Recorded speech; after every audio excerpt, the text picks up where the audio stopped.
Welcome back to Top 5 Scary. I'm your host, Kyle McWaters. Hey, you wanted more alien stuff? We have more alien stuff. Rocks, docks, cosmonauts. Buckle up, Houston. Here's the top 5 terrifying alien sightings NASA tried to cover up. Part 2. Number 5. Leland Melvin. American engineer and now retired NASA astronaut Leland Melvin has spent hundreds of hours in space. Literally hundreds. Leland holds 4 honorary doctorates for his service in education, the sciences, and philanthropy. Doctorates. I'm just saying that before the comments start rolling in saying he's just another wacko. He's crazy. They're not wackos, people. Any of them. They've been screened so many times by so many people with so many tests, they have to be damn well near perfect before going up on or in NASA's budget. Before his career with NASA, Leland was actually All-American for football. Detroit Lions, Toronto Argos. Guy made the NFL and then said, you know what? I think I'm gonna be an astronaut.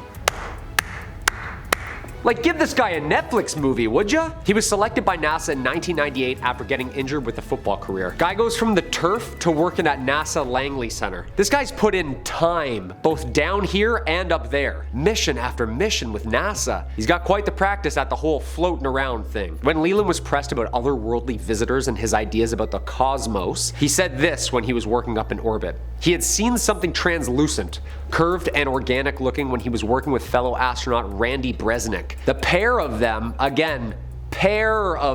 called down to NASA to ask what it could be. NASA's official response was, probably ice. Yeah, nice and specific there, Houston. Thank you for that. When has NASA ever said probably? Melvin dismissed this and figured it was NASA's explanation to just cover it up. Like, who's more qualified here? That's all I'm asking. When the most qualified people are like, yeah, I can't tell if that's frozen water or a full-on mothership, Houston. Either they shouldn't be up there at all, or we need some more Windex on those windows there, NASA. Huh? Number 4. Ivan Vagner. As always, if you dig what we do here at Top 5 Scary, make sure you hit that like button or comment down below. It really helps the channel out. Have you ever seen a UFO out there? Yeah, you. Have you seen one? Comment down below with some details about your experiences. I know I have. Twice now. Hence the obsession with all this stuff. Those Reddit rabbit holes, boy oh boy. Speaking of falling into a wormhole of conspiracy and who said what, astronaut Ivan Vagner, or I should say cosmonaut Ivan Vagner, since he's Russian by birth, and although he's bunking up with some roomies up there in the ISS, he was on the ISS as a first timer just back in 2020. Does NASA initiate rookies up there? Like pull pranks on the newbies? Like no gravity, just unbuckle you while you sleep, flow you out, you know? He and fellow Russian Anatoly Ivanishin were working up there alongside Chris Cassidy, the American commander of said expedition. When Vagner was orbiting the Earth, he might have captured some footage of UFOs, better known as UAPs, unidentified aerial phenomena.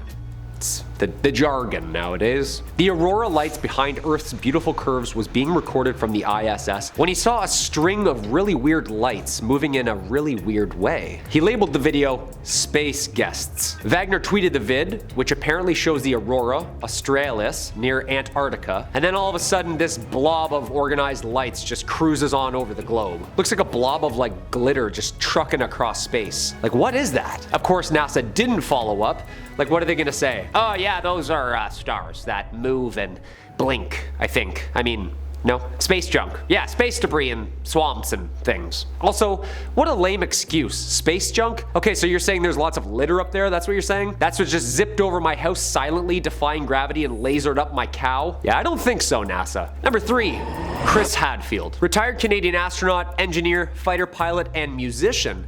Ladies and gentlemen, Chris Hadfield flew 2 missions and also served as commander on the International Space Station. Before his career as an astronaut, he served in the Canadian Armed Forces for 25 years as an air commander fighter pilot. So he has the credentials to say the least. In 1992, Hadfield was accepted into the Canadian astronaut program. He first flew in space in 1995, and since then, he says he's seen tons of stuff up there just zipping around that even a man with all those credentials says he can't explain. Quote, I've seen countless things in the sky, but he has a pretty cool take on it. He doesn't keep it on the DL, he doesn't boast, and he doesn't panic. Seems like Chris has the mentality like, quote, to see something in the sky that you don't understand and then to immediately conclude it's intelligent life from another solar system is the height of foolishness and lack of logic. However, Chris seems to have a little dirt on Mars that maybe we all don't. He said, I think the fundamental question is that Mars was a lot like Earth 4 billion years ago when life first formed.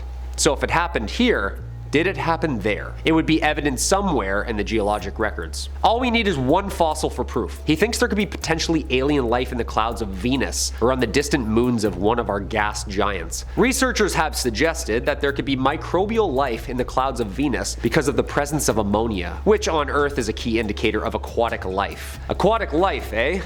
Atlanteans? Hadfield on the UAP phenomenon, quote, "We have 7 people living up there. We've been sending people to space since I was born. I spent half a year off planet looking everywhere. It makes no sense at all that intelligent life somewhere from not our solar system could cross interstellar space and just sneak around and only be caught on some strange video by fighter pilots.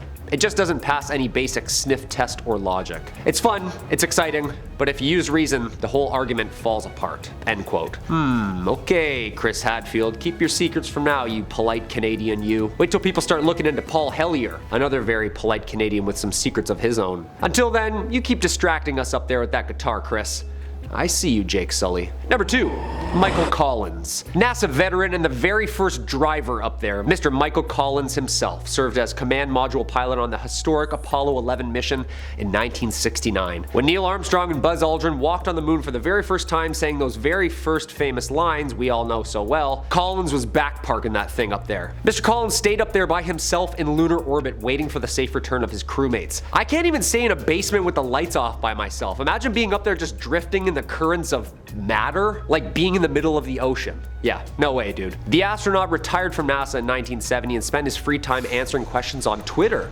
Apparently, he has gotten some really interesting buzz. Mr. Collins invited the interweb to chat, saying, quote, "Are we alone? Hashtag Ask Michael Collins." And boy oh boy, did he get some responses. Everything from wackos who like aliens to very, very high-ranked generals and pilots who are apparently also wackos who like aliens for talking about this. Collins, quote, "I used to think that NASA sent me to the wrong place, to the moon, because I think Mars is a much more interesting place." End quote. Collins has talked about it in the past about the possibility of alien life existing beyond Earth and doesn't shy away from discussing the topic in full. In 1999, for instance, he even argued on the topic of life developing in other parts of this infinite cosmos. So maybe it has then. He wrote in his book saying, quote, "I am alone now. Truly alone, and absolutely isolated from any known life. Although I may feel like I'm the same person, I also feel that I am different from other people. I have been places and done things you simply would not believe." Collins circled the moon once every 2 hours. What's scarier, walking on an unknown rock that apparently no one's ever visited,